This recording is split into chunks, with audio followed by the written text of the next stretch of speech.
This podcast has bad words. Hello, everybody. Welcome to the Minimalist Podcast, where we discuss what it means to live a meaningful life with less. My name is Joshua Fields Milburn. And I'm Ryan Nicodemus, and together we are the Minimalists. Indeed, we are. Welcome to episode 130. Today, we're going to talk about food. And if we're talking about food, I figure we bring a friend back on to the show. We don't do interviews, and we rarely do guests, but occasionally we'll bring a friend on to help us answer some questions. And today, we're here with Rich Roll. Ladies and gentlemen, Rich Roll.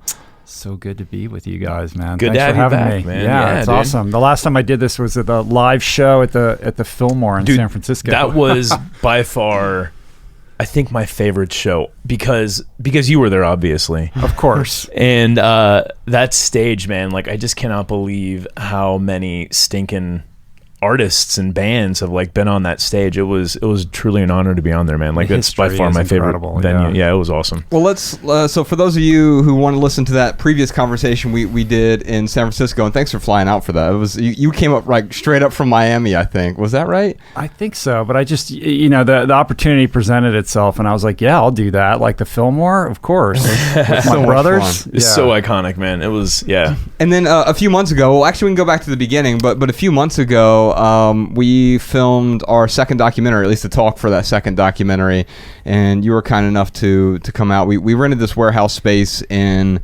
beautiful Los Angeles. It was like this gritty. It was the appropriate aesthetic for what we were trying to accomplish, because we filmed our talk a few times throughout the year in like the Wilbur in Boston. And it just looked like a stand-up special. It didn't look like how we wanted it to look. It was like a comedy stand-up special with no comedy. Yeah, can we get some jokes in here? Right. So Matt, can you edit some jokes in there? So we had Rich come out and do the intro for that, and now we've got him here in the studio for the first time. Let's go back to the beginning, though. Before you and I met, because I did your podcast, you were kind enough to invite us on. I was in Los Angeles, Ryan wasn't, so I was in this tiny little Airbnb in West Hollywood, and you came out with your whole setup. You look like an assassin because he was dressed in all black, and he had this Pelican suitcase with him, and all of a sudden he just unfolded it and had a studio right there. And what was great about that, though, was that the Airbnb that you had was perfectly minimalist. There was almost no furniture in it, and I was like, did you vet this to meet your minimalist criteria? Yeah, we had the whole team look into it first. There's a minimalist filter button on Airbnb. Hey, don't give away that idea. We should sell that to them. Sean, edit that out, and we will pitch that to Airbnb later, the minimalist filter. No, but let's go back to the beginning, because before Rich Roll became the Rich Roll, he was just Rich Roll. And you were with that inflection. Yeah, I don't even know what that's how you pronounce it. Now people What are does like, that mean? Now people are like, "How's Rich Roll doing?" Before they were like, "How's Rich Roll?" So you well, let's take it back a decade or so. Let's take it back a dozen years. You were approaching age 40, living the life that you... Wait, 12 years ago you were approaching age 40? Just about, man. I'm God, 51 now. I hope I look like you when I'm 40. So, I hope I look like you when I'm 30. get on the bandwagon, you guys. Oh I don't know, my you guys God. look good to me, so I think you're doing it right. Oh, So let's go back a dozen years. Where were you and what were you feeling? Yeah, so a dozen years ago, I was a corporate attorney and kind of living this lifestyle premised upon the idea of chasing the American dream. My whole life had been about that. It had been about studying hard, getting the best grades, getting into the best colleges, get into a great law school, get the best job you can. By the way, the best climb colleges the corporate were Stanford ladder. and Cornell. Right? That is true. Okay. Yes, I went to Stanford. I was on the swim team at Stanford in the late 1980s. Competed on 2 NC2A Division I championship teams as a bench warmer, I would add. Somehow got into Cornell Law School. I was sort of struggling with alcoholism during that period of time, so I don't know how I graduated from law school, but somehow they let me through. Got a job and got sober at 31, and then really threw myself into my career. I was somebody who had a lot of promise as a young person, squandered a lot of opportunities because of drugs and alcohol, and then spent a good decade trying to repair all the wreckage that I'd created as a result of my drinking and using career, and very intent upon getting back to where I was. And so as a result, I became a workaholic, just 80-hour weeks in the law firm, the whole bit. And it kind of really moved away from the things that I loved as a kid, which was swimming, moving my body, being physically active and healthy. So by the time I was 39, I was successful in my pursuit of this American dream. I had a really nice sports car. I was on the partnership track at a prestigious law firm here in Los Angeles, had met my wife. We were building a family. And so from the outside looking in, it looked like I had it made. I had all this stuff, right? And implicit in this kind of promise of the American dream, baked into that, is this idea that ultimately this is going to make you happy, right? Mm-hmm. And I wasn't happy. I love my wife, very happy in my family situation, but really tremendously unfulfilled professionally. And for the very first time, started questioning, why am I doing all of this stuff? I'd never really taken a moment to reflect upon that. I was just on this habit trail, for many, many years. And so I sort of had this existential crisis that was percolating up inside of me. And that really butted up against a health scare that occurred shortly before my 40th birthday. For that decade and many years prior to that, I really wasn't taking care of myself. I had the career as an alcoholic, and then I just segued into becoming basically a junk food addict. I had taken a lot of those addictive tendencies and transferred them onto food. I was medicating my emotional state with food and with work. And so I'd blown up, I'd gained 50 pounds. I was lethargic. I was depressed about my life, just really unenthusiastic about this situation that I'd worked so hard to create. And so what happened was it all kind of came to a head walking up a simple flight of stairs late one evening when I had tightness in my chest. I had to take a break up a simple flight of stairs. I was winded, out of breath, buckled over, and really terrified. Heart disease runs in my family. And it was this very crystallized moment in time in which I finally realized, it dawned upon me, I just can't keep living this way. Yeah. And that was really the beginning of re-examining my lifestyle habits and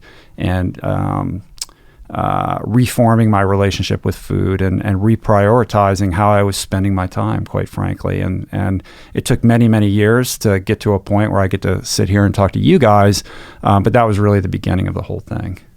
Sounds familiar a little bit. Yeah, so Ryan's been dealing with some stuff recently too. We've talked about on past podcasts. You want to, but we can at least summarize it for Rich. Yeah. Just summarize it for Rich because I think our audience has probably heard it a couple times already.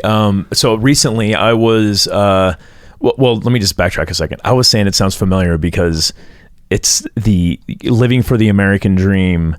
And realizing you have nothing. Yes, that you're at the right table here with the right people who have that in common with. But what Josh is talking about specifically is my blood work I got back at the beginning of February. So my cousin passed away, 27 years old, from cirrhosis. He was a heavy drinker. He had blood work done in 2014. He was great. No problems, and then 4 years later, dies of cirrhosis. If he would, horrible way to die too. If he would have had a blood test, probably would have saved his life. So after seeing this, I'm like, man, I know I live a healthier lifestyle than what he did, but still wanted, just kind of gave me that extra motivation to get my blood checked. And when I got it checked, my hemoglobin A1C, which is basically tells you your average sugar in your blood for the last 90 days, it was at 7.1, which is, it's pretty much diabetic, type 2 diabetes. So my doctor called me. He's like, dude, you got to tell me about what you eat. And I was explaining to him my diet, and he's like, no, man. How many donuts do you eat a day? And I'm like, dude, I haven't had any donuts at all, in the last 6 months. And long story short, it just turns out that I am genetically predispositioned to having type 2 diabetes. My dad has it. My grandfather has it. So I've been doing a lot of diet modifications over the last, I guess it's going on 3 months now, maybe 4 months. And I just got blood work back 2 days ago. I am at 5.7, which is right. If I get to 5.69, I will be considered no risk for diabetes. Right now I'm a really low risk. But long story short, yeah, diet has totally affected my hemoglobin level. But what I didn't realize is going through this change in my diet, how much I was covering up with sugar, with alcohol. It's not like I'm drinking a bottle of Jameson every night, but certainly, having 2 or 3 drinks, 4 or 5 drinks on, semi-regular basis. Not all at once, but throughout the day. But my point is that looking at my lifestyle, I thought, yeah, I eat pretty healthy. And, I'm not like I'm not the heaviest drinker. I'm not the lightest drinker, but, I felt like I had these things kind of in check. And cutting them out of my life, I realized how those things were covering up a lot of symptoms I was feeling. Like the biggest thing I noticed is how hangry I get. Like I had no idea that I always made fun of other people for getting hangry. It was a funny thing, but then like when it happens to me, I'm like, oh shit, like this is a real thing. Yeah. It's an interesting thing when you start to examine the relationship between food and your emotional state. I remember when I got sober and I would be in the rooms of recovery and people would talk about medicating their emotional state with food. And I was like, what are you talking about? Like I had no idea what that meant. And I was completely unaware of the extent to which I was doing it. And it's not until you were saying like, I don't know what you're talking about, but you were doing it without knowing. You were unconscious of your own actions doing it. Yeah, right? Even while I was trying to really objectively examine my behavior patterns and how they related to how I was feeling, right? So it's not until you start to strip those things away and if you journal it, it becomes very clear. Like most people will say, I eat pretty good, but if you actually write down what you eat, all throughout the day, you're like, maybe that's not as moderate as I thought, the denial starts to peel away. And what's fascinating about that is just the simple act of journaling. I get the app, MyFitnessPal, which had a huge data breach recently, so I think now everyone knows what I eat. But and just the simple act of cataloging it makes you like question before you put something in your mouth. It's right. The interesting thing of being willing to write this stuff down or type it into an app. You're like, or sometimes it's like, man, I'm gonna eat that, but I really don't feel like typing it into the app, so I'm just not gonna eat it. It changed my relationship because once you become conscious of the thing, you start to adjust it. I think about what Ryan was saying there. He had a good diet. It's not like he was eating donuts every day and ice cream every day, but good is often the enemy of great. And with your lifestyle, you sort of talked about how you evolved or moved parallel over from alcoholism to a relationship with food addiction or junk food addiction, and you had overall was supposed to be a good life, but that kept it from being a great life in some respects. Yeah, I think, at the risk of sounding a little too esoteric, food is a portal to the soul. And I truly believe that the vibration of what you put in your body has a tremendous impact on how you see the world, how you interact with people throughout the day, how you interact with your loved ones, how you perform professionally, your energy levels, and beyond that. And when you change that vibration, when you raise that vibration, it changes completely how you move through the world. And I mean, that's been my experience and the experience of so many people that I've worked with over the years. Yeah, I can't even believe the level of confidence that has risen in me since changing my diet. And it's not because, I don't know why it is. I think it's just because I feel healthier.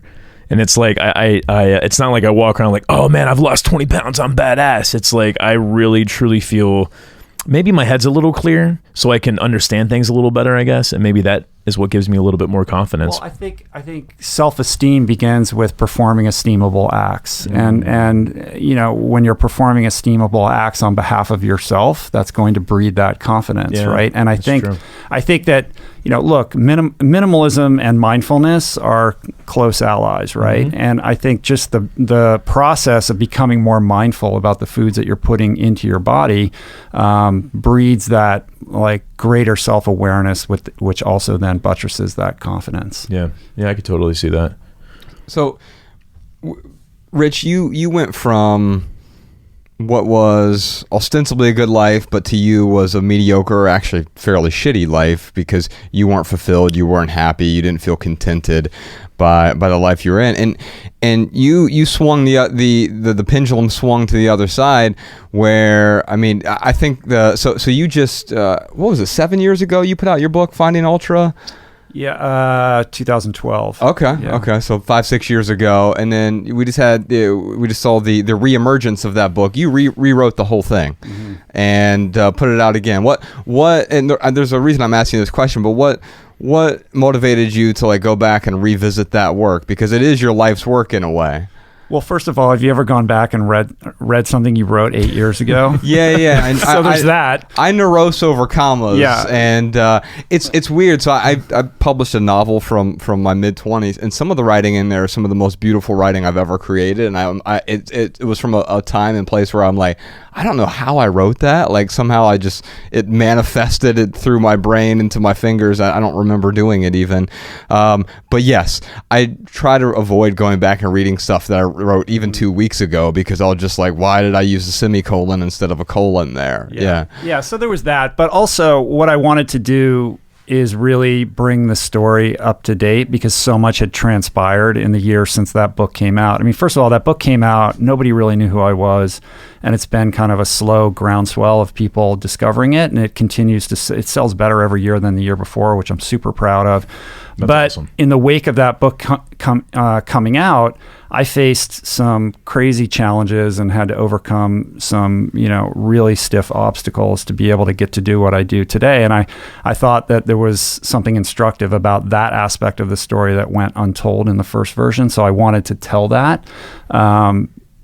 And beyond that, like there was just a lot of, I wanted to go back and rewrite the parts that I didn't like. I added a whole 50-page new chapter that's very sort of like a how-to primer on setting goals, achieving goals, how I look at life, things that I've learned, over this past decade, that I felt like the book was incomplete without. And then just, buttressing up the appendices and the like. So it's about 100 pages longer now, and now it's finally the book that I always wanted it to be. I love that. And I feel like it's what we should do with minimalism, live a meaningful life. Well, we did do that in 2015.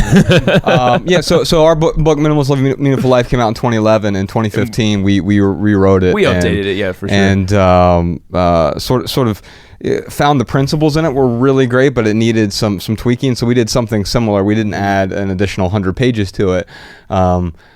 Because of minimalism. I guess it would be a bit of an irony if we added it.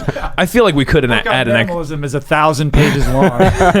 Well, I look at Finding Ultra, and to me, I generally hate long subtitles, but yours is like, it's a perfect description of what to expect, and it makes you like sort of want to dive beneath the cover. So the subtitle is Rejecting Middle Age, Becoming One of the World's Fittest Men, and Discovering Myself. So, Rich really is one of the world's fittest men. You see him on Instagram in the mornings, and I'm like, you lazy bastard. All I'm doing is sitting here and writing for 3 hours, but he's already wait, we were arguing about this morning, Sean. You owe me a coffee, by the way. Why did I buy your coffee this morning? The past participle of swim is what, Ryan? Swam. That's the past tense. The past participle is swum. There we go. Really? Give me my coffee, Sean. Swum? I edited the editor. Sean, you've been edited. Anyway, yeah, you see Rich, he's like swimming, and then he's running, and like but this is just what I love to do. You know, while I'm out doing that, I'm thinking I should be writing. It's funny how that works, dude. right? If we were on swim teams for as long as he was, we probably would have some We'd be good habits. fish. We'd be fish, exactly, just like Rich. and no, it's just it's crazy motivating to see someone like you who is just out there and really enjoying that, because every morning I make sure I do at least two things. One is write, and the other is exercise, some sort of movement. For me, I have a really bad back. I have a fused L5 with my S1, and so I do physical therapy every morning, or I do body weight exercises, but it's like nothing compared to what you do.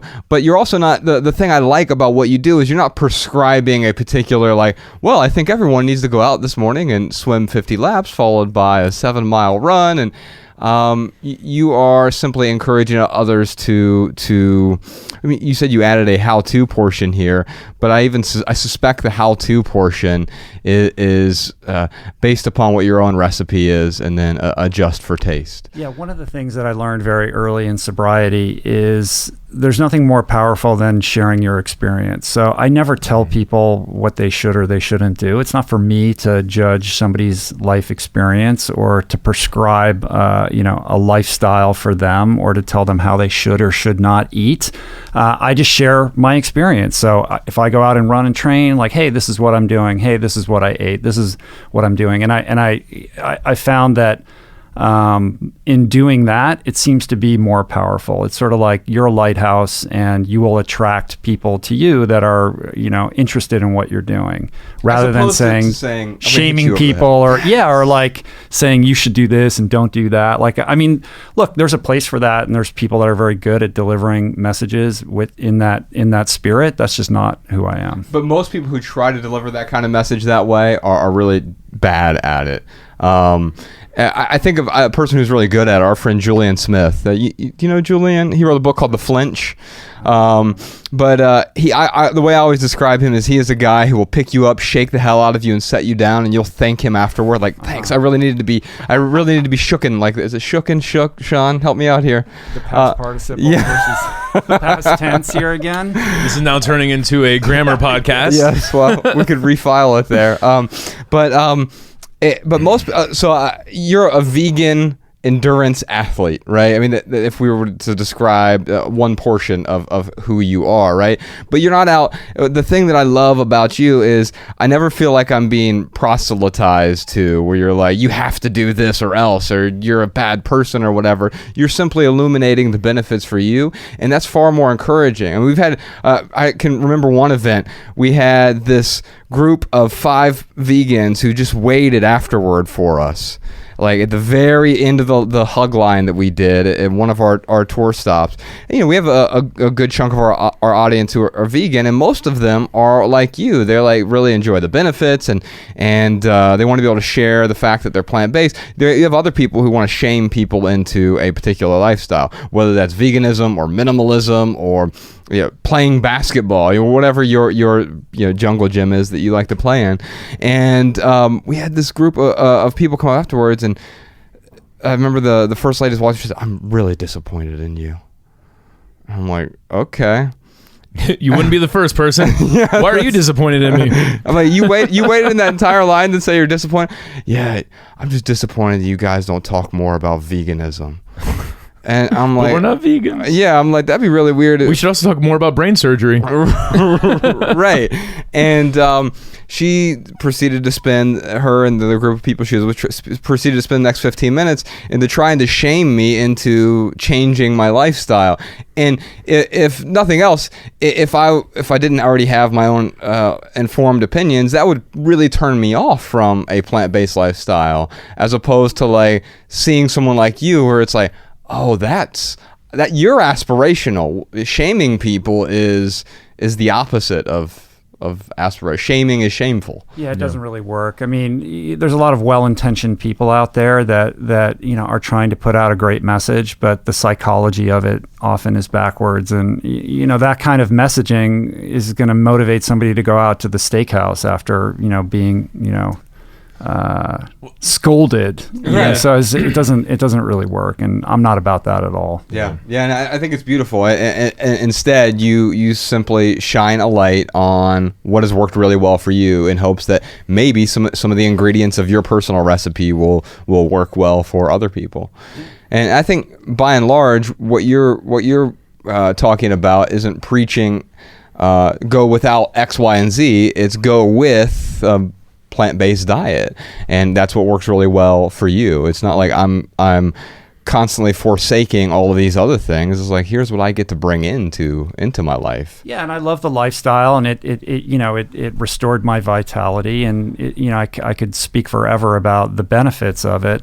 But I think that, like all things, everything is complicated, right? It's about like what works for who, when, yes. And like, I'm not here to say that what works for me is going to work for everybody. And I think we need to think more broadly about our decisions. And minimalism is all about that mindfulness. Like I said earlier, like what is the impact of the decisions that we're making, the consumer choices that we're making, not just on our own personal lives, but on the world as a whole, as a greater macrocosm.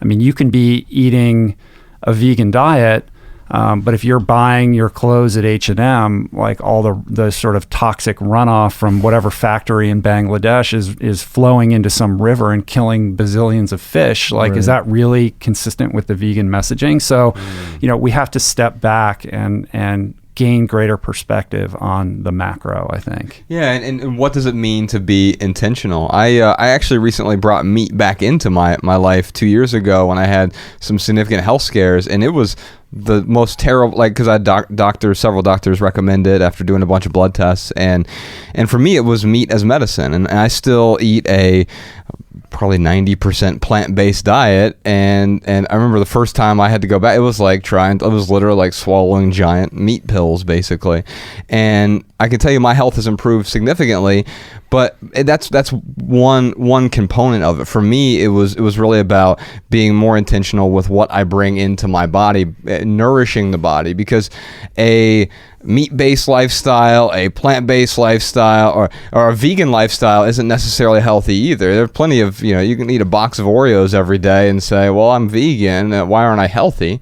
Well, that's not what it's really about, right? It's about being intentional with what we put into our body and how we spend our time. And I think when we lose sight of that, I think you're right. What we end up with is some sort of dogma that isn't really helpful for anyone. We have some questions about food today. Should we dive into those? We got some audience questions here. I saw on the Twitter feed there were quite a few questions. I was like, well, these are very specific. I don't know. We picked a few of those, but we got a few voicemails as well. So let's dive into these callers. Our first caller is, let me take a look here. Hannah, what do you got to say, Hannah? Hi, this is Hannah based out of Solo, Utah, and I just had a question specifically for Josh. You said you were kind of a vegan paleo kind of diet, very strict plant-based diet, and you also travel a lot. So I'm wondering, how do you travel on such a minimal diet and can still maintain a healthy lifestyle? do you see what Josh does? Out of all those questions, he picks the questions that are geared towards him. Of course. So that's what makes it easy for us, man. No, so we have traveled a lot, and I mean the only two words that I have as a good answer for Hannah here is Whole Foods. Like when we travel, that's the one thing that I can consistently count on, or whatever the Whole Foods equivalent is. You know, we'll be in Grand Rapids and they don't have a Whole Foods, but they have something similar. So you go somewhere that has, but you make it a priority, at least for me. But Rich, you travel a lot. What do you do? Yeah, I mean, I've traveled extensively, and I've been to all parts of the world. I've been throughout the Middle East and all kinds of crazy places. I've never had an issue making it work.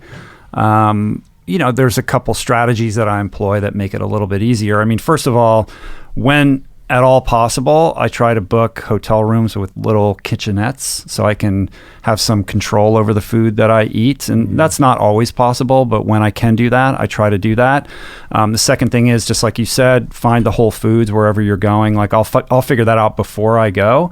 And sometimes I'll even go from the airport straight to the Whole Foods or the natural food markets before checking into the hotel. So I get all this food. So even if I don't have a kitchenette, I'll have stuff around me that's healthy. So I'm not in a situation where I'm starved. But I think, and then there's a couple apps. Like I use an app called Happy Cow, which shows you where all the vegan or veg friendly restaurants are wherever you're traveling all over the world. That's super helpful.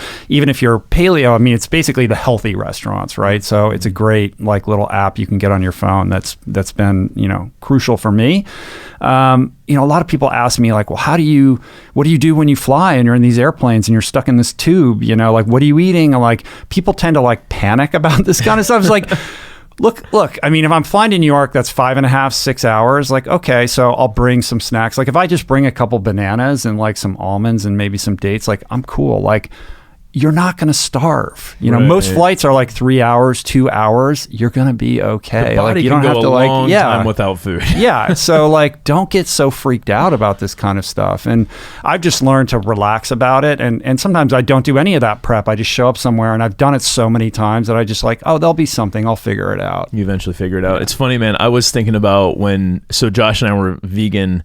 I was vegan for a year. He was vegan for 11 months. He won the bet, obviously. He still owes me $1. I couldn't put down the yogurt. The weird thing is I can't even eat dairy now, so I should have won the bet. I'm a really bad sensitivity to dairy. Yeah, eating yogurt. Yeah, but I feel there's like all kinds of coconut yogurt now and all kinds now, of stuff. but back in when was this? 2000. Yeah. 2008, something like that. Yeah, it was way before the Minimalists. Do you remember that coconut yogurt? Second, though. What inspired this bet? Why have this bet? So yeah, Josh. We were fat. Yeah, we were fat, and we were getting ready to go on a trip we had won for being the best salespeople. It was to Maui. And I was talking to Josh a few months beforehand. I'm like, yeah, dude, I'm thinking about going to try and lose a few pounds before I go to Maui. And he was like, yeah, I was thinking about going vegan. And I'm like, what's vegan? And he's like, oh, don't worry about it. You could never do it. And that's just all you got to tell. That's all you need to tell me to do something to really. I do that all the time now. Ryan, don't worry about cleaning my house. You could never do it. But I can tell when he means it and when he doesn't mean it. And so I looked into it, and I was like, oh, I'll call you back. So I looked into it, and I'm like, dude, I could totally do this. So so thus started my vegan adventure. Mm-hmm. I was thinking though, when I was vegan, I could be anywhere really, even if there wasn't a Whole Foods, which in Ohio I can't think of one Whole Foods that we had back then. And back in 2007. No.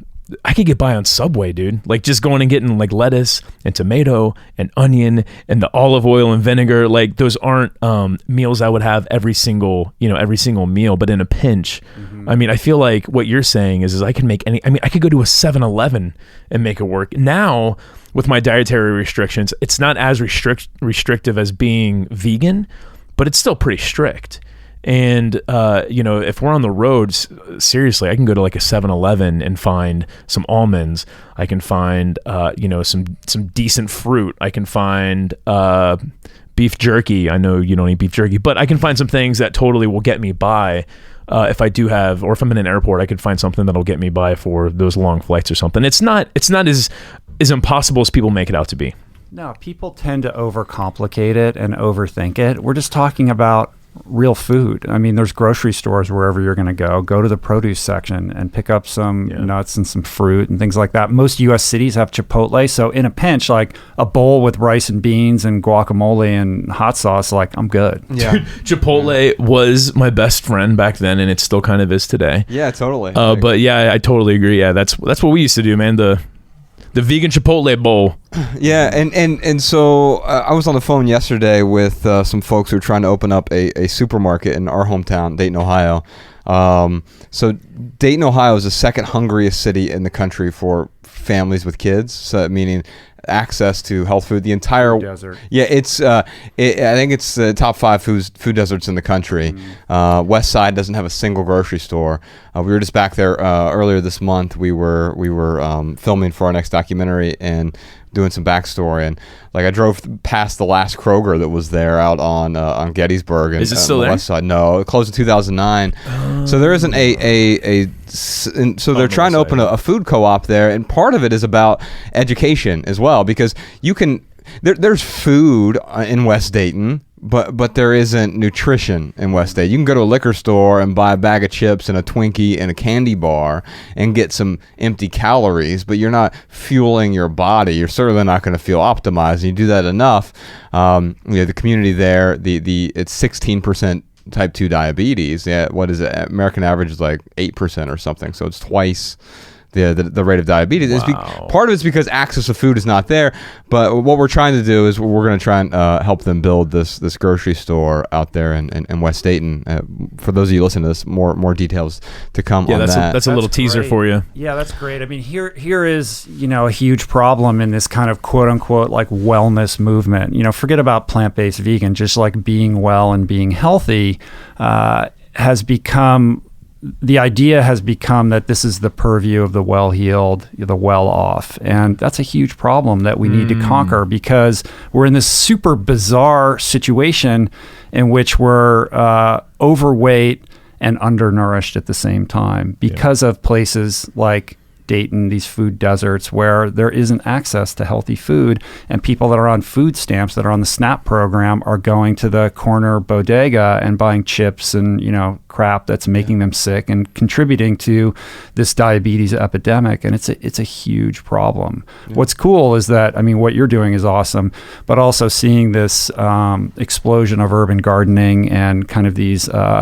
downtrodden areas, urban areas that are now kind of being rejuvenated with community-oriented gardens where people are actually growing their own food on like vacant lots and things like that. And I think that's awesome. There's a lot of that. There's 10,000 abandoned homes in Dayton, and some people are taking back a lot of those community spaces or making them community spaces and doing some urban gardening there. And I think part of it has to do with education. So it's not just about like, let's build this grocery store, because just because you have it there doesn't mean someone's going to show up and pick carrots over the candy bar they're used to. So it's about not just having access, but having access to the understanding. Because I grew up really poor. We were on food stamps and WIC, and we get big tubs of peanut butter and loaves of white bread and blocks of cheese and powdered milk, and that was a lot of our diet. And then we use some food stamps to buy fruit roll-ups, and which I think are totally vegan. Right? They're not food. They're vegan the way this desk is vegan. Yeah, Josh, I think that know that they're organic. Yeah, Josh, that coffee cup I think is probably vegan. Yeah. That's probably maybe. No animals were harmed in the making of this coffee cup. But the important thing is not just access, but let's educate. And I think that's what with Hannah's question here is like understanding what your options are, and it's probably not as complex as you think it is. Yeah, if you're staying in West Dayton, you're probably going to have to go down to Centerville and go down to the Whole Foods there. You have to drive 10 miles if you're in the city, or at least the Kroger on Wayne and on the east side. You're going to have to go somewhere where there's a grocery store, but there are grocery stores, and it's okay. And if you can get a hotel with the kitchenette, or we often do Airbnbs, so we've got the whole setup there. Bex is the best cook I know, so I'm thankful when I travel with her, because that gives us an additional option there, especially because Ella, being that she's a 4-year-old, has picky habits because she's a 4-year-old, right? And so there's the other option. There's the third option. Don't eat. The Bex travels once a week or once every other week, and on her travel day, she just fasts the whole day, and she'll often fast for 36 hours, and you can do it, and you're okay. It's actually if you healthy don't for eat. you to fast every once in a while. Yeah, for a whole day. It's one of the few things that we can agree on now through science, is that calorie restricted diets help people live longer. Now, we can argue what calorie restricted means. We can argue what fasting means. We can say intermittent fasting isn't real fasting, whatever. But the point is, yeah, if you're in the air for 6 hours in a tube, doesn't mean you have to eat just because they come by with the tray full of processed carbs and old stale meats for you. I'll tell you what Jess Williams, our social media gal, used to do. I don't know if she still does this, but she was traveling through the United States. She brings a rice cooker with her. So all she if she's in a hotel room, doesn't have a kitchenette, she can at least plug in that rice cooker, and you can totally throw some veggies and rice and whatever else that she eats, put it in there and cook it up. What made me think about that was Hannah's question. I think she said something about preparing meals and bringing them with you. Is that something that you have done at all? No. Okay. Never. Because that seems really crazy to me. There are people that do that, and God bless them. And I think that's another kind of myth or misconception about the plant-based lifestyle. Like, oh, you must have to spend all this time preparing all your meals and set aside one day a week where you're preparing your meals for the week, and these recipes must be incredibly elaborate and take hours. And it's like vegan. I don't do any of that. My wife doesn't do any. We've written 3 cookbooks, And all of the recipes are super simple. Anybody who is a novice in the kitchen can master them, no problem. They're hearty, they stick to your ribs, like they fill you up, all of this sort of thing.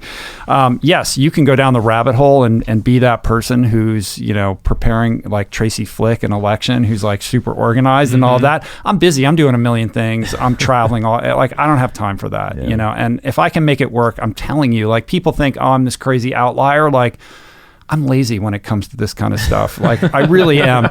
And I'm also like a creature of habit. Like I really could like eat rice and beans and guac every day. Like it's just not a big deal to me. Dude, that's what we did in the cabin in the middle of nowhere. It was like rice, beans, and that, and farts all day. It was just the two of us. That house stunk so bad. It smelled like firewood and farts. But we made it through. Yeah, that's exactly what we did. Last thing that I'll say that has helped me out a lot, because I used to weigh 80 pounds more than I weigh now, realizing that food is not entertainment. Food is fuel. However, there's a caveat here. People always get mad when I say that. Food is not entertaining. Oh, yes, it can be. No, it shouldn't be entertaining to you so much as it should be nourishing, but then you can also enjoy the food that is nourishing your body. I think it's still okay to enjoy it, but I don't want to think of it as like, because here's what would happen. You talked about, in your book, you talk about sort of you were this couch potato, right? That like in your late 30s, like, just eating chips and junk food and all this other stuff. Like that's when food becomes entertainment. It becomes part of the entertaining process, where it's just like, you're eating out of boredom. It's more than entertainment. It becomes a drug. Food is medicine, and food is part of life. It's a beautiful part of life. We should enjoy it. But food is not a drug, nor should it be treated like a drug, right? And when you begin to become a prisoner of your cravings, then you've got an issue that you need to really look at. And I think there's this idea, another mistaken idea, is that if you start eating healthy, that you're just depriving yourself of joy in your life. And what happens is that those cravings for those foods that don't serve you subside. It's like, as somebody who's a long time in recovery, like the first month of being sober is tough. Like you're craving the drug or the drink or whatever, and it's like making you crazy, and you just can't imagine going another day without it. And then it dissipates, right? And now, as somebody who's been sober for many years, like I don't think about drugs and alcohol really. In the same way, my relationship with food has changed. So I don't crave French fries like I used to, and I don't think about cheeseburgers. It's like I look forward to the healthy foods that not only sate me but nourish me and fuel me. And it sounds like, oh, well, that could never happen to me. But I'm telling you, like that's what happens. Your microbial ecology changes, and that has a big impact on those cravings and the quality of those cravings. And like I said, like if I could do it, I'm telling you, anybody can do it. I totally second that, man, because my favorite stuff before my blood results and found out that I was, heading towards diabetes, my favorite foods were like ice cream. I'd splurge once or twice a week. There are just, so many amazing restaurants in LA. Like, we go to a certain restaurant and they put down the big thing of bread, and I, instantly I'm just going to have like one bite or one piece. And then I end up eating like the whole, right. Exactly. But what I'll say is, like, once I gave up those delicious, sugary, carby treats, those my favorite things, there were new things that replaced my favorite thing. So now, like, if I indulge, it's like, I'll get a 100% dark chocolate bar, and never in my life did I think I would get excited about a dark chocolate bar, or even like a handful of blueberries. Never thought I would get excited about a handful of blueberries, but now, man, like that is my new favorite. So I mean, just to your point of, yes, your whole tastes change, your cravings change. You just kind of got to get through that month or 2 month period of getting all that crap out of your body. I know for the first 2 months, man, I was mad. Like, I was really angry. Yeah, it was. That I had to say no to bread. I had to say no to ice cream. And then a couple that, yeah, absolutely, yeah, and similar to, like, you could be walking around pissed off, like, why can't I spend my money on all these things that other people, like, I'm a minimalist now and I'm angry because I can't, because I can't eat all this crap. Yeah, but now you probably don't think about it, right? I don't at all. Yeah, and this is like, maybe I'm different than other people in this regard, but I'm not a big fan of, like, a lot of people are like, well, have a cheat day, like eat really well 6 days a week, and then have your cheat day, like. that just would not work for me. Me. Because if you told me I could eat In-N-Out Burger one day a week, I would spend the other 6 days just thinking about, and then that one day would turn into 2 days, and then I'd just be eating it all the time. Like I need to like divorce myself from that food until I don't crave it anymore, and then you're no longer imprisoned by it. I love how you said I'm free from it, because like I'm going to see Elton John this weekend. He's playing in Las Vegas. Mariah and I are going with our friends. And they were over a couple nights ago, and they're talking about all this amazing desserts and all this food that they get when they're in Vegas. And every time they would say something, they would be like, "Oh yeah, but Ryan, you probably can't eat that." And Mariah, you've got the dietary restrictions; you can't probably eat that. Were they fucking with you, or they were just? No, they were actually supporting me. Oh, I got you. Yeah. But long story short, what they were saying, that the foods that they were presenting, there was nothing to me that I was like, oh damn, I'm gonna miss out on that. Like, I truly am not jealous. Where 2 months ago I would have been pissed off. I'd have been like, shit, I gotta go to Vegas and avoid all that. And now it's like, oh great, like like I can be happy for them that they're going to enjoy food. I will, which is really weird. I really enjoy watching people eat all the shit that I used to like, but I don't want to eat it. Mm-hmm. So but you had to have the willingness, the wherewithal to be uncomfortable for a couple weeks and like ride it out while you were angry to get to the other side. Absolutely. And I think that gets missed in this conversation, which is, yeah, maybe it's going to suck for a little bit, but when you're working towards betterment, like you have to go through like a little bit of discomfort to get to that place. And most people don't want to do that. But the truth is, like, if you can, buck up and just, walk through that discomfort and know like there is light on the other side of that, that's really the path forward to creating something sustainable. Yeah. Well, Hannah, I'd love to send you a copy of Rich's new book. It's he and his wife Julie wrote a book. It's I think your third recipe book. Yeah. Well, we wrote The Plant Power Way. It came out a couple years ago. Then my wife wrote a plant-based cheese book called This Cheese is Nuts. So she's the sole author on that one, and then we jointly wrote this new one, Plant Power Way Italia. The Plant Power Way Italia. We just got a copy of it in the mail, and Bex opened it up. She was like, "Oh my god, I can't wait to dive into this." So I was just looking at it. I'm like, yeah, it looks. There's a lot of good recipes in there. Yeah, so Hannah will send you a copy of that. I'll have Sean reach out to you, and we'll send you a copy. All right, our next question is from Kimberly.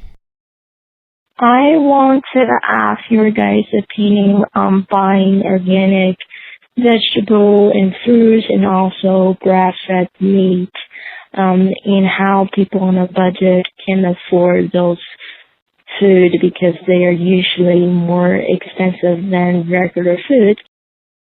All right, so Rich, buying healthy foods is too expensive. I'm sure you've heard that before. Well, you mentioned it just for the previous question, how we have this thing, or maybe when we were talking before about how eating healthy is like this it's only for the well-off, I think is what you said. Right. So how do I answer this best? I mean, the first thing I would say, just to directly answer her question, organic is better. I think it's important if you have the money to invest in organic. Now, there are certain foods where it's more important to buy organic rather than conventionally grown. There's a list called the Dirty Dozen. You can find it on the Environmental Working Group's website. I think it's ewg.org. I'll put a link to that in the show notes. Yeah. And I would urge everybody, if you can make it work within your budget, to make that investment in yourself. You're going to pay for it at some time in your life, so pay for it now rather than in your healthcare bills later. I did a podcast recently with this amazing doctor, Zach Bush, who spoke at length about the ills of conventional farming and the pesticide residue that ends up in our food, and the link between all of this and the incidence of chronic illness later in life. And so I do think it is important. That being said, I am sympathetic to those who are on a budget and simply can't afford organic. So if you can't buy organic, that's not an excuse to not buy fresh produce. That's always better than not eating produce or high fiber plant foods. So please, don't be confused about that. But if you can, I really think organic is worth it. Yeah, I totally agree. I've heard the same thing. The list is very interesting to me because there are some things on there. I don't know if I've seen the same exact list, but there are some things on that list that truly don't need, like oranges. Like you really don't have to worry about buying oranges organic. Because is that true? Correct me if I'm wrong. Yeah, I'm trying to remember the list, and the specific items elude me right now. I know strawberries are super important to buy organic. There are some that are better than others, and I think, where people get confused is they think, well, if I just wash it off, it's fine. But glyphosate, the active ingredient in Monsanto's Roundup, these things, they're in the soil and they get absorbed into the roots, so it becomes integral in the food itself. Yeah. You can't wash it out. It's exactly. going to be there no matter what. I agree with you that when I think of myself and if I'm like, well, I can't afford to buy something, in this case, it's like I can't afford not to treat myself in a healthful way, right? And so, you're going to end up paying for it later, but you're going to pay for it in a bunch of other ways that aren't just the medical bills or whatever else. It's paying for it in the way that you feel. You don't have the optimized life. And so the way that I look at this is like, what's your budget? And Kimberly, do you have a budget? If you make $2,000 a month, how much of that is allocated to your groceries? And the question then is, if you have $400 allocated to your groceries, and if organic's going to cost you an additional $50 a month, where can that $50 come from? For me, it can come from one of two places. I can either take it from somewhere else in my budget, and it's more important to me to eat healthfully than it is to have cable TV or something like that. Or I can find a way to make an additional $50 a month. That might mean driving Uber one night a month or something like that. So like I can afford to buy the fuel for my body, because otherwise I'm going to put junk in there, and of course if I put junk in my body, all I'm going to get is junk out. Yeah, and I think that's absolutely right. And maybe look at how much money are you spending going out to lunch or going out to dinner or in restaurants, other areas where you're spending money on food, and be really honest with yourself about that. Also, the organic market is shifting and changing. Places like Costco and Walmart are stocking more and more organic foods, and they're able to deliver it at a more affordable price point. I don't know if there's a farmer's market in your region, but sometimes you can cut deals with the local. It's always better to buy local anyway, and if you can develop a relationship with the farmers at your local farmer's market, you can get special deals. We were just there this weekend, the farmer's market, and it's amazing. You can still have to get the conventional versus organic. You'll find the conventional stuff there too, but it's just like going to the grocery store. But you can actually, it's much easier to barter with someone they're the decision maker. I can't go to the cashier at Aldi and say, hey, can you give me 15% off the blueberries? They're gonna look at you like you're crazy. Yeah. I noticed even sticker price on stuff was a little bit cheaper at the farmer's market that we went to. Yeah. Just for avocados and strawberries and stuff like that. So when it comes to budgeting, we did a whole podcast episode on getting your budget together. So Kimberly, I would encourage you to take a deep dive in your budget. Sean, will you put a link to that podcast episode in the show notes, the budgeting episode, because there's nothing more important than your health. If you don't have your health, then everything else is going to suffer. So let's find a way to put that first. So if you're asking this question, I say, Kimberly, bravo to you for asking this question. Now, the question you have to ask yourself is, how can I make this happen? How can I make it happen so I'm buying what is actually going to fuel my body as opposed to get in the way of my life success? Yeah. And if Kimberly, but just to echo what Josh said, if you're feeling like, there's no way you can afford it, definitely listen to that budget podcast, because there are some really good tips on there, and just figuring out how you can kind of make different things work. The first thing I think of with that podcast is the likes, wants, needs list. Another way to position that would just be essentials, non-essentials, and junk. Quite often we're buying a lot of junk for our households and not realizing we're forsaking the essentials. as a result. Kimberly, I'd love to send you a copy of Rich's book, Finding Ultra, the new edition that just came out. So, Sean, if you could reach out to Kimberly and get her a copy of the book, I'd appreciate that. I think you'll find a lot of value in it. All right, let's, before we move on, we'd love to hear what y'all have to say. So if you have a comment or tip about food, including advice for any of our callers today, then leave us a voicemail, 406-219-7839. You can also email a voice memo right from your phone to podcast@theminimalists.com. We will air our favorite comments and tips at the end of each episode. It's my favorite part of the show because we get to steal your advice and reappropriate it for future episodes. That's right. Ryan, what time is it? You know what time it is. It is time for our lightning round where we answer questions from social media. Do you remember how this worked last time? Well, I don't. Oh, Did we? I don't think we did this last time. No, I think we did like for I thought you guys for a had second. segments. Yeah. It's like this is super pro. Well, we are on, we try to be. We have a piece of paper printed out. That's the only thing that makes us professional here. We're on Twitter, Facebook, and Instagram at The Minimalists. During the lightning round, this is where Ryan and I both do our best to each answer every question with just a short, shareable, less than 140 character response. We also put the text to these minimal maxims in the show notes so you can copy and share our pithy answers on social media if you'd like. And now Jessica puts all of our quotes in one place. We have hundreds or maybe even over 1,000 of our own quotes now over at minimalmaxims.com. So Rich, the way that this will work for you is we come up with a tweetable answer, but usually we maunder on a bit anyway. Mm-hmm. So eventually we'll come up with something pithy for you as well. But we'll ask some questions here from social media. You want to start with Ashley's question, Ryan? I will. Our first lightning round question is from Ashley. She writes in, how do you separate what is trendy from what is actually beneficial for you? Well, my pithy answer, and then I'll unpack it a little bit, is that which is real often isn't trendy, and that which is trendy often isn't real. And, I mean, you know what? It's the real foods. It may be trendy at some point in time to be Instagramming something beautiful or whatever, but like we've been eating real foods well before we had agriculture even, 70,000 years ago we were eating real foods, right? And so I think what Ashley is asking here is like there are often these fad diets, and we see these very prescriptive sort of diet books or recipe plans or whatever. How do you get around that, Rich? How do you get around being trendy and instead focusing on what is real? Well, I think you hit it on the head. I mean, eat real food close to its natural state, would be a good one. Or Michael Pollan's famous quote, which is like, eat real food, mostly plants, not too much. Yes. It's like, that's not going out of style.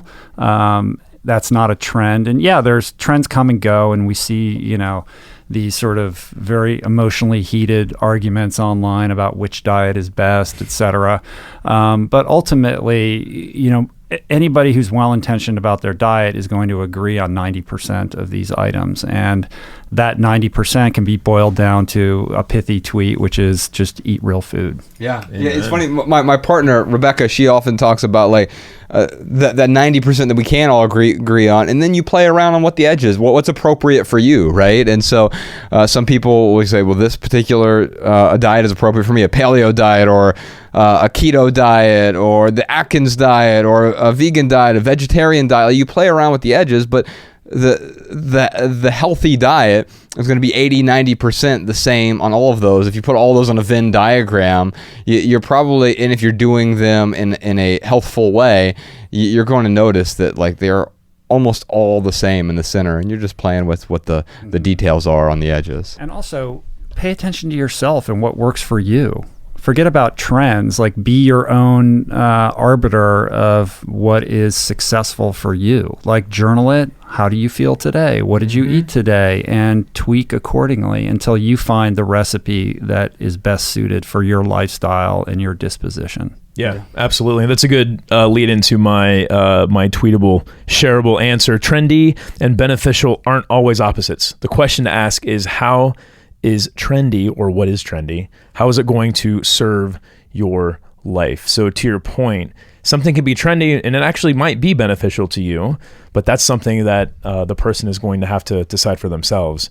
I mean, I wish that Josh and I and Rich could be like, oh, you know what? The three of us know what the perfect diet is for every single person on the planet. We figured it out, guys. Right. We sat in this room until we got it. But the truth is, I mean, even though we're all humans and like, by and large, we're the same, when it comes to nutrition, we do all operate a little bit differently, and we have to figure that out for ourselves. Yeah, we have different microbiomes. We've been plagued with different health issues, and so what is appropriate for me may not be appropriate for you. And also, I mean, Rich can eat 40,000 calories a day because he just swims it off every morning. I bet you're at 5,000 calories a day, something like that, right? You'd be surprised. I probably don't eat that much more than either of you guys. I just, over the years, I've become Careful, dude. Rich will kick your ass. No, my caloric intake, I mean, it's going to be a little higher than the average person, but it's not like crazy. It's not like the Michael Phelps crazy diet. I've become just very adapted to the training that I do, so it's just not as taxing anymore as it once was. You're more efficient. Yeah, you become more efficient. Okay. I was visiting Dr. Green yesterday. Yeah. And he was telling me about exercise routines and how basically your body is like the laziest mechanism for burning calories. Like it will find the laziest way to burn the calories. And what brought that up is I was talking about my workout and how I pretty much I mix up the exercises a little bit from week to week. Yeah. But I don't see the results that I really want. And he was explaining to me how, I mean, you know how it is. If you do the same exact routine, then like your body gets used to it. You become more efficient at it, and you're able to burn calories in an efficient way and do what you need to do. But yeah, I'm going to change it over the next few weeks. I got to mix it up, man. Indeed. Speaking of mixing it up, what's our next question, Ryan? All right, man. Our next lightning round question is from Daniel. What are your thoughts on the relationship between good nutrition and mental health? It seems it's often not discussed. Yeah. So my father was schizophrenic. I mean, like legitimately, he had elaborate relationships with people who didn't exist in the real world. And it made for a really rough initial childhood. I didn't know him much after age 3 or 4, because like we had to move away. He got really abusive and crazy. And to what extent that was exacerbated by his diet, I don't know. But he was also clinically obese. And did one cause the other? Maybe not. I don't know. But I know it certainly didn't help that he had a terrible diet, right? And so are we talking about mental health? I mean, it seems like we're talking more about it now than we have in the past. There was a stigma for a very long time. And so I'm glad that we're talking about it. It's sad the context we're talking about it now is like, well, there are all these mass shootings, and the one commonality between all the mass shootings, besides guns, is mental health. Almost all of these people are on some sort of psychiatric medicine or have been diagnosed, and we have a huge mental health crisis. And I think part of it is also a crisis of meaning. And so we've turned to a lot of different pacifiers, and we're living unhealthfully. And part of that, here was my short answer that I wrote down. Our brains and bodies are not standing in separate rooms. And I think sometimes we often think that, right? Like, especially in academia, you'll see people who are very unhealthy, but who are really smart. And it's like, it seems so incongruous with me, like, because we think of our mind as being the separate thing from our body, but our body fuels our mind and vice versa, right? Yeah, I mean, that was exactly the point that I was going to make. First of all, just to preface it, mental illness is certainly real, and it's a spectrum, and it comes in many different forms, and diet is not necessarily the antidote, the cure to many of the conditions that are plaguing people. Mm-hmm. That being said, this dualistic notion that there is mental health and physical health, or there is your brain and there is your body, and that these things are separate entities, is insane. Yeah. It's all one integrated mechanism. And when you're when you're thinking about physical health, that also, you're talking about brain health as well. I had health of your brain. Yeah, of course. These things are not, they're interdependent, they're interrelated. And I think the more that we can think about it as a symbiotic whole, the better off we are. And the truth is, when you are eating a healthier diet, that's going to be better for your brain health and your mental health.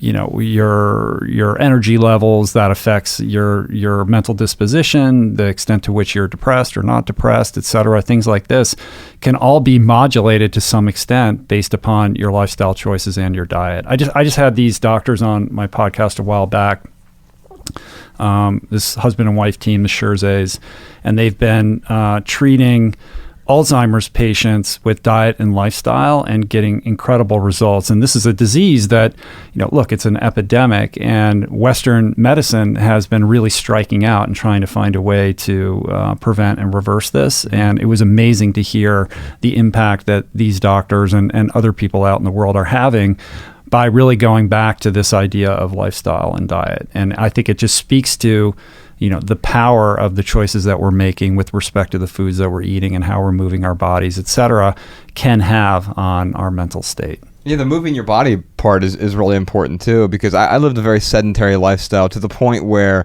I had turned off a lot of muscles in my body because I was seated, 8 to 12 hours a day most days, in my car a lot. Like, I manage a bunch of retail stores, so I was just like, I'd go from place to place to place. I'd sit down in meetings all day. And I didn't get up and move. I didn't really exercise. And I got to a point where I think part of the despair that I felt was because I wasn't moving the way. And now we're starting to see more comprehensive studies that show that in many cases, movement is as effective, if not more effective, in some patients than some of these antidepressants, right? And clinical depression is a real thing, but just because you're feeling down or feeling sad, feeling a little bit of despair doesn't mean that you are necessarily clinically depressed. Maybe you've just created a shitty life for yourself, like I did. One that looked great, like had this really good veneer, but it was rotting underneath, right? And so maybe it's not just the mental health side of things. It's just this mental fog. It's a mental despair that we're feeling, that we can cure a lot of that. We can cure ourselves with what we put into our body and then how we move our bodies as well. Yeah, there's a guy called Johan Hari who recently wrote a pretty amazing book. The name escapes me right now. We talked about him a little bit on the podcast. But it's about depression. Yeah. And how, look, certain people need to be medicated, but we're just so quick to prescribe. And I think that there is wisdom in really evaluating lifestyle habits and the extent to which your life is fueled with purpose and meaning, and the impact of that on your overall mental disposition. Yeah.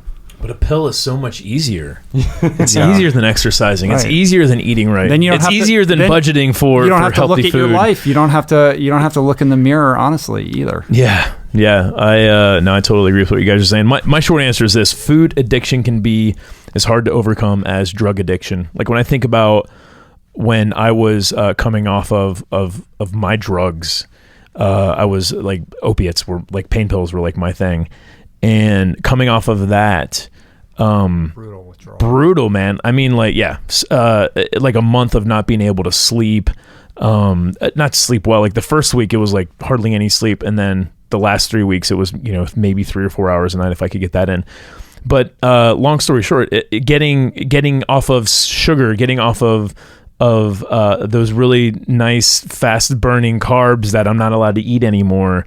Again, like, there was a month or two where I was just like angry. Like, I had to really, I don't want to say suppress the anger, but I really had to like tell myself, like, Ryan, take some deep breaths. It's okay. You don't have to let out this mad feeling that you have right now. But it was at least 2 months of really kind of on this roller coaster. But just speaking to how food absolutely does affect your mental health. Coming off of it will affect your mental health a little bit too, maybe. Yeah, I think if the thing I wrote down here is, if you fuel your body, you fuel your brain, and if you're abusing your body, you're also abusing your brain, because it's all there. It's all tied up. You can't be treating your body like crap and think that it's not going to affect every part of your body. It is. And your brain's using a lot of calories throughout the day. And if you're just putting in a bunch of garbage calories, then guess what? You're going to feel like garbage. All right, we have one more question here. This question is from Jamie. Jamie says, how can I make being a vegan more economical? Some of the stuff you need to do it right can be expensive. Also, running/outdoor gear can be pricey, so it's expensive to run. Any tips on that too? So before we dive into that, if you want to hear our answers to that question, you can listen to our postscript episode this week. Each week we publish our postscript episode over at the Minimalists private podcast, which shows up as a separate feed in the same exact podcast app you're using right now to listen to this episode. The Minimalist private podcast is just for our Patreon supporters. That's the supporters of this podcast, and that's why it's private. So if you want to support our show and keep this podcast 100% advertisement free, then head on over to theminimalists.com/support. The Minimalist Private Podcast feed includes our weekly postscript episodes, but also includes our monthly Ask the Minimalists Anything episodes. We're actually recording one of those later today. Unreleased recordings of all of our live events there on that feed, and our entire back catalog of past private podcast episodes. As a supporter, you also receive access to our monthly video live streams, as well as first access to tickets to all of our live events before those tickets are available to the general public. You can find all the details and all the good stuff over at theminimalists.com/support. And here's a quick snippet from this week's postscript episode.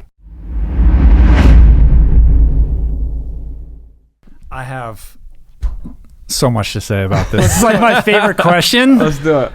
Because it gets right to the heart of so many myths and misconceptions about eating plant-based and also the fitness lifestyle. So first of all, with respect to quote unquote, like trying to do plant-based right, there's this idea that to do it right, you have to go to Whole Foods and buy all these exotic superfoods like spirulina and hemp seeds and chia seeds and all the like, because that's what ends up on Instagram, because that's what's sexy. That's what people like to talk about because it's new. But the truth is, eating plant-based, this is pauper food. This is not fancy. I made a video about this on YouTube. It's the most watched video I've ever made on my YouTube channel. It sort of parodies this whole thing. It's called Vegan on $25. And I go to a bunch of different markets and I see what I can get for $25. And I start with like Erewhon, the fanciest, and I literally buy like 2 Blueprint juices, or and that's it. That's all I can get for $25. And I go to everyone, it's like, and because that's like, if you want to be like in wellness, you have to get your fresh pressed, whatever, and it's super expensive. Yeah, it can be expensive if that's the road that you're traveling down. Erewhon charges you $25 admission. And I go to like 5 markets, and I end up at this like Indian market, like deep in the valley, like, this weird like place. And I literally walk out of there with this like 25-pound bag of rice, and then this other giant, like 10-pound bag of black beans, like dried beans or whatever. And I was still like under $25. Like, the truth is, stick to the basic items. Like if you can buy a month's worth of rice for like $10, right? And that can provide the base for so many dishes that you're going to make. You can buy beans for close to nothing. You can make vegan chilies with that. You can make all different kinds of stuff with these basic items. And then when you go to the grocery store, look, if you can't afford organic because that's too expensive, then buy conventional. When you can, buy organic, but stick to the edges at the grocery store. Don't avoid all those middle aisles where all that processed crap is. And a lot of that stuff's expensive too, right? So just get your fresh produce, your vegetables, your fruits, your nuts, your seeds, your whole grains. And I think you'll be surprised that it's much more affordable than you think. A lot of these animal products and dairy products, that's where the money's going. So there are ways to do it in a very cost-effective way. All right, now it's time for our added value portion of the show. This is where we each talk about something that has added value to our lives recently. So I'm going to talk about a few things here because we're talking about food today, and I was thinking, like, what can be food adjacent? And we've already talked about Rich's new books, so whether it's Finding Ultra or The Plant Power Way, Italia. And so I would encourage folks, if you're interested in those, you can pick those up. If you're looking for additional recipes as well, my partner Rebecca runs a great blog called minimalwellness.com. I was eating her buffalo cauliflower this weekend, and then eating the leftovers and eating more leftovers I don't think this I've morning. ever had buffalo cauliflower I didn't enjoy. Like, it is good. It is so good. yeah, it was great. So you can find that recipe. Actually, she just put it up on her website over at minimalwellness.com. And also, while she was cooking this weekend, we were sort of hanging out in the kitchen together. We were listening to this new EP from Aquilo. I know they're one of my 10 favorite albums of last year, but they just put out a new EP. It's almost like atmospheric music. It's like the perfect cooking music. It's atmospheric, it's slow, but it's also building. We just turned on the speakers and had it going on repeat. It's a 5-song EP, and it's just called 2, like the Roman numeral 2. We'll put a link to that. And actually, you know what? They have a great song called Thin, and there's a perfect line in there about minimalism, about like what's the purpose of having all these things if it's just going to make you thin. And thin as in like a thin life, as in not full. And so to me it was like this perfect metaphor, but it was just like great music to spend the weekend sort of hanging out with Bex, and she was cooking some amazing stuff. And also I want to not necessarily recommend, but just tell you about something I've been trying recently that's added value to my life the last few days. You know how if you get a phone call, you say, hey, I'm going to step outside, let me take this really quickly, right? Like, oh, crap, I'm getting a phone call. I'm going to step outside and let me take this really quickly. We were at brunch the other day. The 4 of us. Yes, that's what you do in LA on Sundays. You go have brunch. Yes. It was at 9 a.m. I don't know if that was like the right brunch time, but... Well, the key in LA to do brunch is before 10 a.m. Otherwise, you have to wait an hour and a half line anywhere. But you know how you take a phone call and you're like, hey, let me step outside and take this. I've been doing this with text messages. Oh my God. It's like, it makes me so much more intentional about, I say, hey, let me step out and take this text message really quick, because it's just a way for me to say, pardon me, I'm acknowledging the fact that I'm interrupting us right now. And so it makes me want to do it less frequently. But sometimes there is really a time where I need to step out. I really need to send this text message. I really need to do this, but I'm not going to pull this barrier out in front of us and say, hold on, I'm going to send this text message, and I'm just holding it and placing this barrier up. And it makes me more deliberate. And so I'm working on an essay about it right now, but for those of you who want to try it out, if you just send me a tweet on Twitter, let me know how it's going for you. It's been something that has changed my relationship with the phone being on me, saying, hey, I have to step out of this room or away from this table. So even I do this at home. Pardon me, I'm going to go take this text message. And it just reframes it for me. So I'd encourage you all to maybe give that a shot, see what it does for you. And one more thing that has added value to my life, because I listen to it quite frequently, is Rich Roll's podcast. It's called the Rich Roll Podcast. Very appropriately named. And everything we're talking about with Rich Roll today, you can find over at richroll.com. His podcast, his books, Finding Ultra, all of the recipe books, his blog, and everything social is all linked up there. You can find him on Instagram and let him inspire you there as well. Ryan, what has been adding value to your life recently? Man, I was trying to think of something food adjacent, and what I'll say is, if you're ever in the LA area, or if you live in LA, there's a place called Creation. It starts with a K. Have you heard of this? Yeah, of course. Yeah, so... I think you're talking to. Yeah, dude. So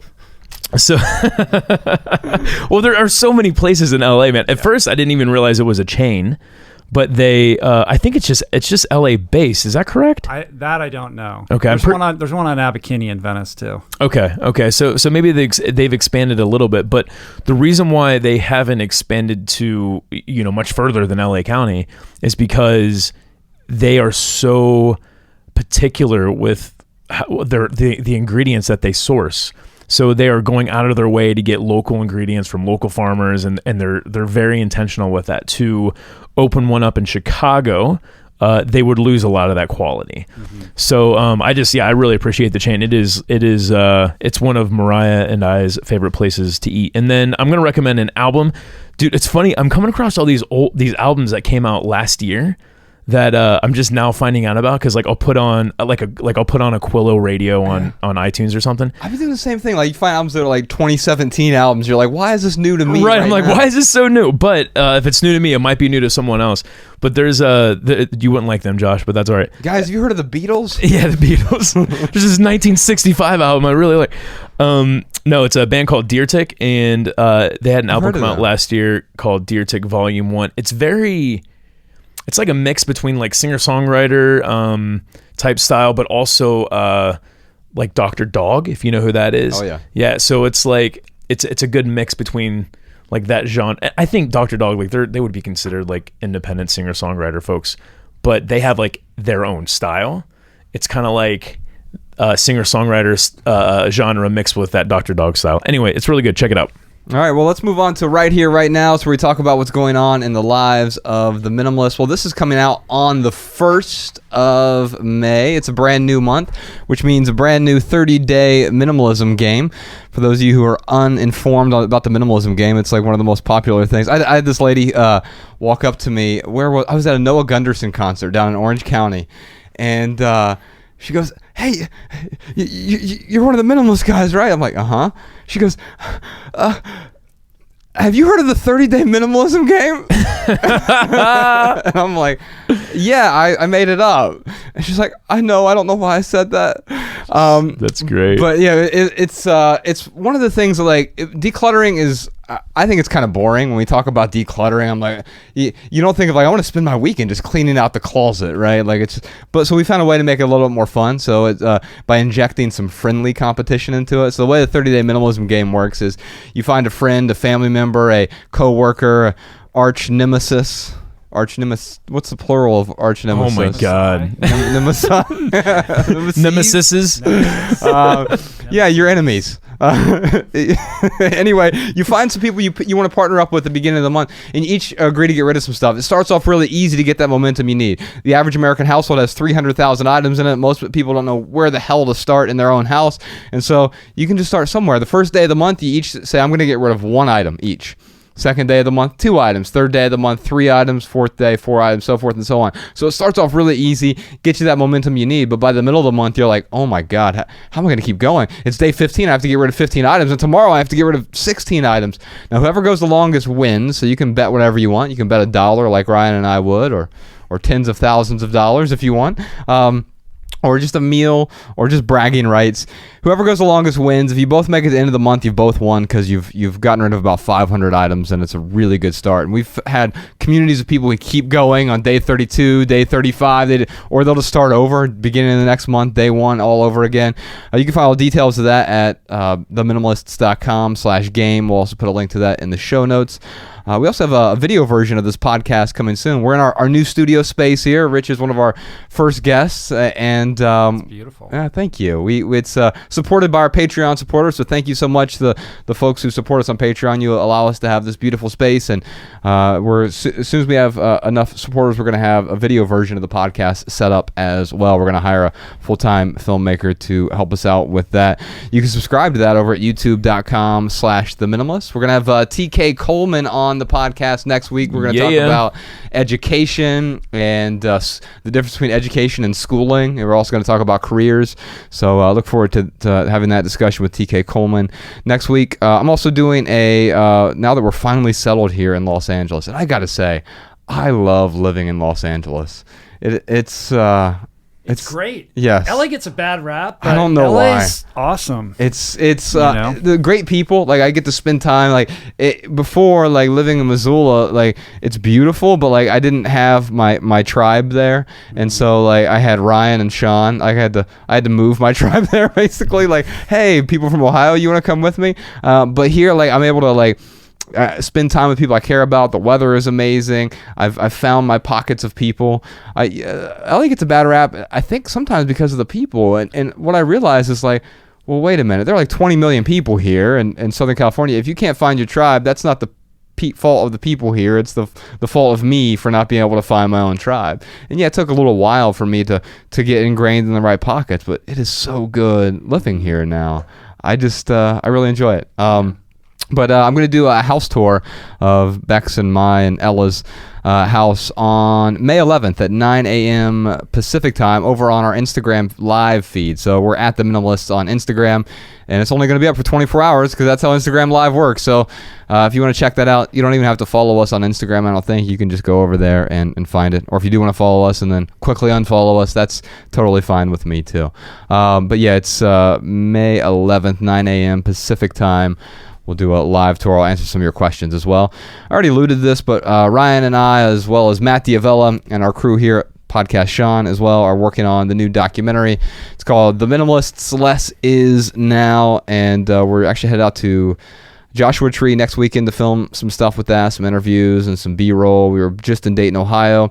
We got in this beautiful abandoned mall. I saw that on Instagram. It looked amazing. Incredible. It failed because they turned it into a mall. It wasn't actually a mall. It was a community gathering space built in 1904, and then they tried to revitalize it. I put that in vocal quotes here, and they turned it into a mall in the late 70s, early 80s, and it's this most beautiful space, and they're going to repurpose it now and turn it into something great, as opposed to shopping. It's going to be turned into mixed-use housing and co-working space and retail. I'm really optimistic for that. We wanted to get in there, and it was the perfect metaphor. Ryan said this when we were filming. It was the perfect metaphor for consumerism. Like, when you consume too much, this is what happens. Everything crumbles. And so we went back, we did some filming there in Dayton, went back to my childhood home, which is boarded up now, and hopefully we'll have that edited this summer, and who knows, maybe by the end of the year we'll even have that out in front of the rest of the world. It's exciting. Yeah, I'm really looking forward to that. Also, a bunch of new writings. Now that we're done touring, we've been writing a whole lot up on our website. Just go to theminimalists.com. You can put your email address at the top there. We'll send you any new essays that are published. Also, any of the show notes that we always mention, those will go right to your email inbox as well. We'll never send you spam because, that stuff's gross. I think that's all I have right now. Ryan, do you have anything else? Yeah, man. I've got these voicemail comments and tips from our listeners. This is Cecilia Duffy from Geneva, Ohio. I have some tips for helping to minimize your food preparation to keep things healthy, yet not taking time daily to cook. This opens up time to pursue those things that you value. I'm recently widowed and my daughter is away at college, so it is only me to cook for most of the time. Due to my life change and challenges, I am working longer hours to support myself and daughter. As a chiropractor, a core value of mine is to eat healthy and organic.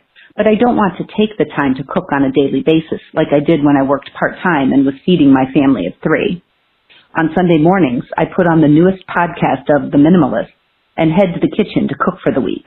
It takes me less than 2 hours to cook for the week and clean up the kitchen. This will work for those who don't mind eating the same thing for a week at a time. For breakfasts, I cook up turkey sausage and have fresh fruit available. Other breakfasts include my homemade granola with almond milk and nuts. For lunch, this is where I get my daily greens. I use a very large Tupperware container and place washed lettuces, radishes, shredded carrots, cukes, olives, etc., all ready to go. I top this salad with prepared proteins. I cook up lean proteins like chicken, turkey, and fish, enough to last for all lunches and dinners for the week. I buy enough to allow 4 ounces per serving. I figure out how many times I plan to eat out that week and adjust accordingly. For dinner, I make ahead tons of roasted, steamed, or sautéed vegetables. I will make 1 starch a week to eat with dinner, rotating between rice, quinoa, pasta, or sweet potatoes. Other times I will make a large pot of soup or stew that incorporates all the food types, a protein, starch, and lots of veggies. For snacks, I make a homemade trail mix with raw nuts, raisins, dried cherries, and apples. Celery with almond butter and raisins is another favorite. Nut or granola bars also work for snacks. All foods are placed in separate containers in the refrigerator. I use a stainless steel container with a BPA-free lid called Lunchbox. I buy only what I need for the week. This keeps costs down and I don't have a lot of unused food sitting in a pantry. When my daughter is home from school, I just increase the amounts that I cook to accommodate feeding her as well. Hi, my name is Emily, and I wanted to share a minimalist parenting tip. I was listening to the parenting episode, and someone was asking about whether or not to save baby things for a potential future child. And I know that at first it seems like a really good idea or even frugal. That's what I thought when I had my daughter. But then I realized that my next child could very well be a boy. Or even if I did have another daughter, there wasn't any guarantee that she would also be born in October and at the same time of year. So I guess I just wanted to say, sure, you can save a few of your absolute favorites, but I'm glad I didn't. And I think that my son is happy not to have his big sister's hand-me-down. Hi, this is Rachel Richards, and I'm from the Dallas, Texas area, and I just wanted to give you guys an idea. Everyone always asks, what to give for gifts because they don't want to, add to someone else's extra stuff, And so I came up with an idea of making videos for my family and posting them on Facebook, and they're usually funny videos, and that's their birthday present from us, and they love it. They absolutely love it, and they could share it with their friends, and it's just been a big hit. And it's free, and it's kind of like, giving the experience, but especially if you can't be with that family member on their birthday. All right, y'all, that's almost it for this episode. Before we close out, Rich, I just want to say thank you so much for being a part of this. We really appreciate it, man. I'm grateful for your friendship. I'm grateful for your knowledge. I'm grateful for that you exist in the world. And thank you for doing everything you do, man. Yeah, man. Thanks for being inspirational. Thank you, guys. It's been a pleasure getting to know both of you guys, and thank you for letting me participate in some of your cool stuff. And look, you guys are putting out an amazing message, and to the extent that I can help amplify that and further the reach of what you're doing, it's my pleasure to do so. And it's great to be here and talk to you guys. You're inspiring tons of people to be more mindful about how they live, what they buy, all that good stuff. And it's super cool to see people responding to it so favorably. Well, thank you, brother. I appreciate that. And if you all are listening to this at home, you have a question for the Minimalists, give us a call, 406-219-7839. You can also email a voice memo to podcast@theminimalists.com. And if y'all leave here today with just one message, we hope it's this: love people and use things, because the opposite never works. Thanks for listening, y'all. We'll see you next time. All right, let's dive into this Patreon. The Minimalists.